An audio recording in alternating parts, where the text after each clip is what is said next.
مگر جو کہا انہوں نے تو یہ قصور قاسم سوری کا تو نہیں تھا نا، تصویر دیا ہوا تھا. تو وہ کہتے ہیں قاضی فائز صاحب کہتے ہیں اس کا مطلب یہ نہیں ہے، قطعاً یہ مطلب نہیں کہ درخواست غیر مؤثر ہو گئی ہے تو سزائیں نہ دی جائیں یا ان سے پوچھا نہ جائے. آپ مائنڈ سیٹ چیک کریں، آپ نے خود ہی دیا ہے اور وقت بھی گزر چکا ہے. ٹیکنیکلی درخواست بھی غیر مؤثر ہوگی، وہ ٹینیور ہی چلا گیا، بعد میں کوئی درخواست ہوتا ہو.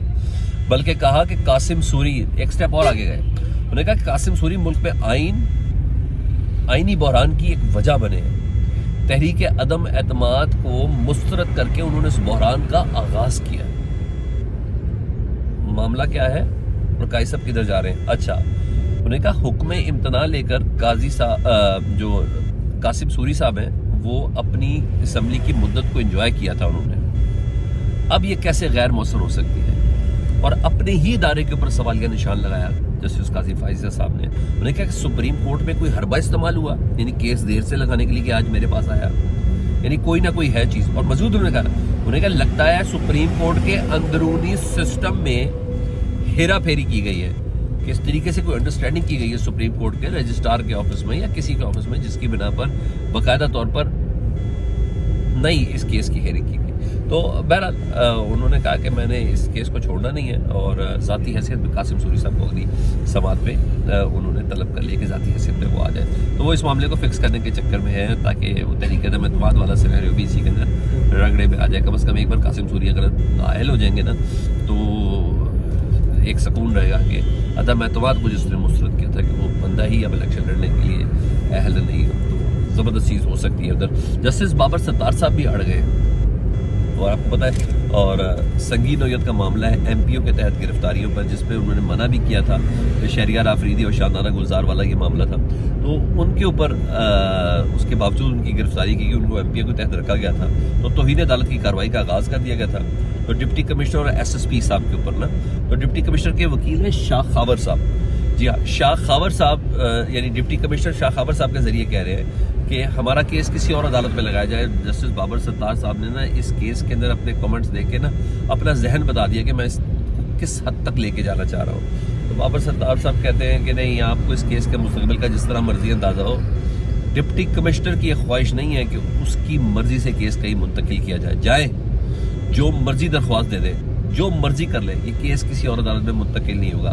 میرے کامنٹس پر، میرے فیصلے کے اوپر آپ کسی اور عدالت میں جا کے چیلنج کر لیں.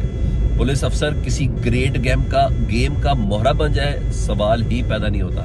میں اس معاملے کو انجام تک پہنچاؤں گا، اور ونس فار آل اس کو انجام تک پہنچنا چاہیے. جو بدماشیاں ہو چکی ہے نا پچھلے چند مہینوں میں ایم پی اوز کے تحت عدالتی حکم کی جو توہین ہوئی ہے، جو روندا کیا، بلکہ عدالت کے منہ کے اوپر جو جوتے رکھ کے لگائے نصیحت کیے گئے ہیں کہ بغیر کسی قانون، بغیر کسی گناہ، بغیر کسی تقسیم کے آپ نے لوگوں کو گرفتار کیا ہے. ونس فار آل، چاہے ڈی سی او، ایس ایس پی ہو، باقاعدہ طور پر ان لوگوں کا ایک بار نشان عبرت بننا بہت ضروری ہے.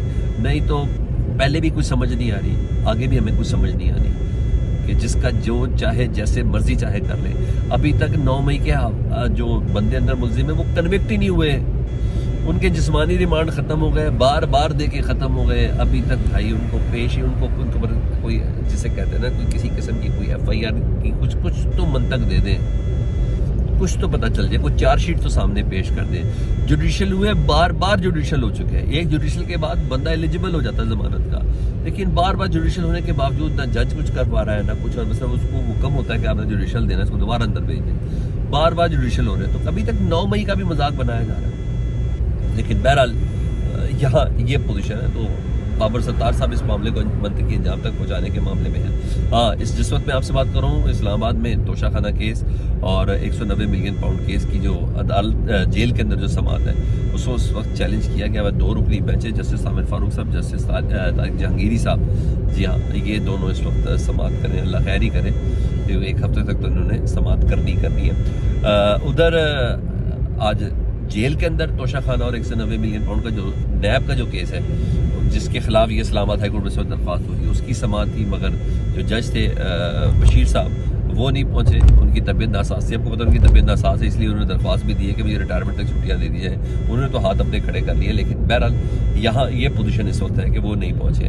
تو دیکھیں یا تو نیا جج آئے گا بہت تیزی سے سماعت ہوگی، یا مجھے نہیں لگتا کہ یہ کیس مجھے لٹکتا ہوا نظر آ رہا ہے کہ یہ کم از کم الیکشن کے سے پہلے تو اس کیس کی سماعت ہوتی ہوئی مجھے نظر نہیں آ رہی۔ سائفر کیس کے بنیادی گواہ ہیں، یہ سب سے اہم اور بنیادی گواہ جنہوں نے سائفر لکھا تھا پاکستان میں، امریکہ میں مقیم پاکستانی سفیر اسد مجید صاحب۔ تو اسد مجید صاحب نے آج اس وقت جس وقت میں آپ سے بات کروں اپنا بیان ریکارڈ کروا رہے ہیں، حالانکہ 164 کے بیان میں انہوں نے یہ کہہ چکے ہوئے پہلے کہ کوئی سازش کا عنصر نہیں تھا اس سائفر کے اندر۔ دھمکی کے اوپر تو ظاہر ڈی مارش کے اس کو تو انکار نہیں کر سکتے، سازش کے عنصر کو انہوں نے اس کی نفی کی۔ بہرحال یہ بیان بہت زیادہ اہم ہوگا کیونکہ بیان اس کیس آدھی سے زیادہ ہوا تو اعظم خان صاحب نکال چکے ہیں۔ اب دیکھتے ہیں اسد مجید صاحب کیا کہتے ہیں، وہ آج ہے۔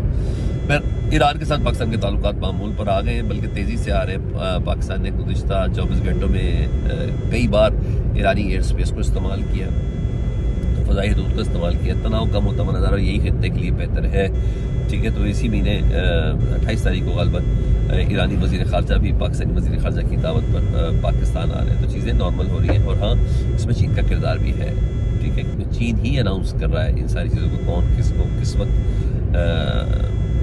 پاکستان کے دورے یا ایک دوسرے ممالک کے لیے تحریر کے معاملہ چلیں گے۔ تو کل چین کی طرف سے بھی ایک پریس ریلیز آئی بھی ہے۔ تو یہ سر اس وقت چل رہا ہے، اور سسٹم کہیں نہ کہیں بتاتا ہے کہ میں زندہ ہوں، اور کہیں نہ کہیں اپنی مردگی کا فاتحہ پڑھتا ہوا بھی نظر آ رہا ہے۔